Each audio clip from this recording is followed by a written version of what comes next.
अस्सलामुअलैकुम सामीन। आज 5 ज़िलहिज्जा है, 16 जुलाई है और आज की ख़बरों का आगाज़ मौलाना कारी मोहम्मद वसीम फलाही की तिलावत कलाम पाक से किया जा रहा है। इस तिलावत के लिए हम जनाब मौलवी मोहम्मद गफरान मज़ाहिरी कैरानवी के शुक्रगुजार हैं।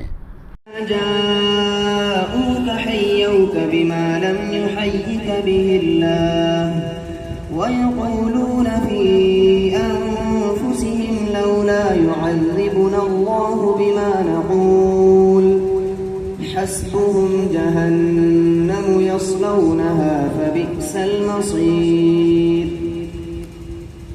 या अय्युहल्लज़ीना आमनू इज़ा तनाजयतुम फला ततनाजौ बिलइस्मि वलउद्वान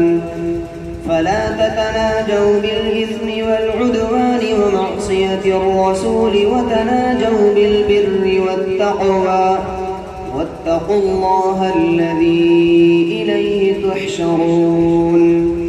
इन्नमन नजवा मिनश्शैतानि लियहज़ुनल्लज़ीना आमनू वलैस बिज़ार्रिहिम शैअन इल्ला बिइज़निल्लाह वअलल्लाहि फल्यतवक्कलिल मुअ्मिनून।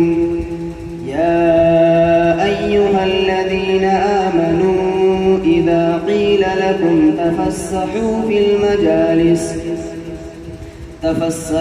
المجالس فافسحوا يفسح الله لكم وإذا قيل انشزوا فانشزوا يرفع الله الذين آمنوا منكم والذين أوتوا العلم درجات والله بما تعملون خبير।